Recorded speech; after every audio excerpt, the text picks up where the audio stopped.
Tengah malam ia berada, namun belum terlihat kawanan babi hutan satupun. Meskipun situasi aman, ia tetap terus berjaga jaga. Saat malam ketujuh, ia melihat 7 kelompok babi hutan yang melompati pagar yang dibuat oleh Pak Rejek. Ia pun sedang bersembunyi di balik pohon besar di dekat ladang Pak Rejek.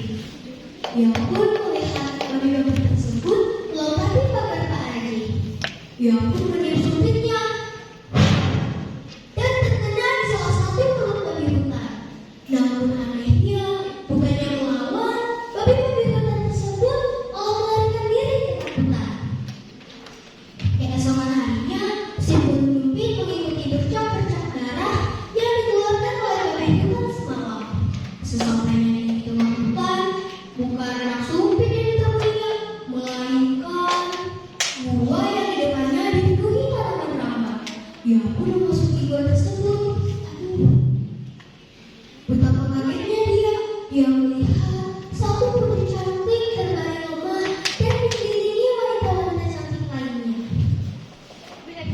Salah satu dari wanita tersebut adalah ibu sendiri. Siapa kau, wahai anak muda? Aku adalah si Yupi. Kenapa kamu bisa ada di sini? Saya mencari anak sumpit saya yang hilang tersangkut di perut babi hutan. Benda yang kau cari itu ada pada putriku. Bagaimana bisa? Saya kan menyumpit babi hutan, bukannya manusia. Yang kau sumpit itu adalah penjelmaan putriku.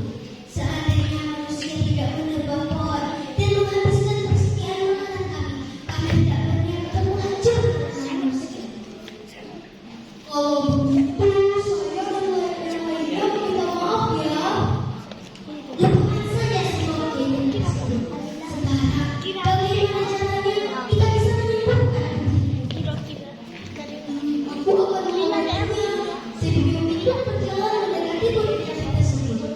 Dia pun membuka selimut rambut dan menarik anak sumpit yang tertancap di perutnya. Si putri menangis.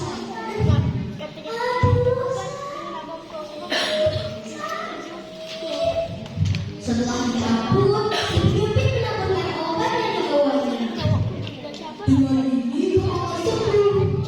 Tak selang beberapa lama kemudian, si Yupi pun sembuh tanpa bekas-bekas sedikitpun. Ibu sudah sembuh, saya ingin mohon diri ya. Terima kasihlah penyembuhan putriku. Ini ada bingkisan untukmu. Wah, terima kasih ya. Ibu Yupi pun pergi ke rumahnya membawa bingkisan dari ibu sang putri. Sesampainya di rumah, ia membuka bingkisan tersebut.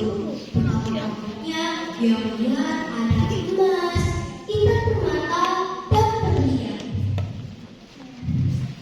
Wah, berharga sekali benda ini. Dia pun segera menjual benda tersebut kepada saudara kaya yang ada di kampung mereka.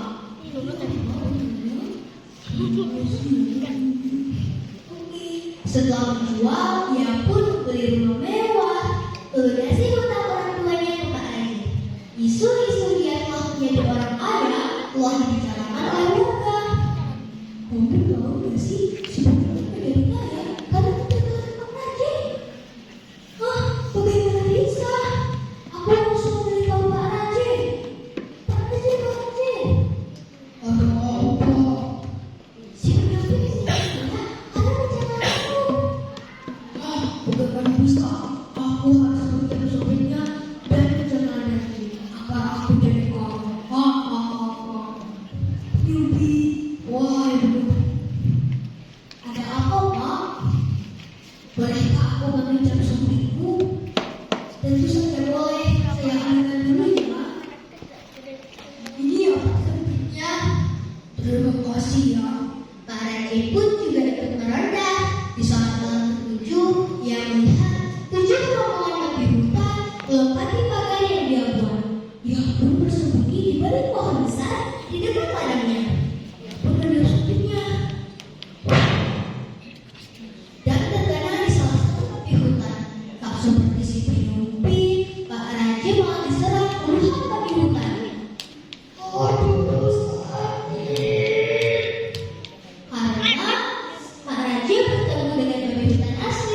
Sedangkan si Pinumpi bertemu dengan Babi Hutan berjamaah.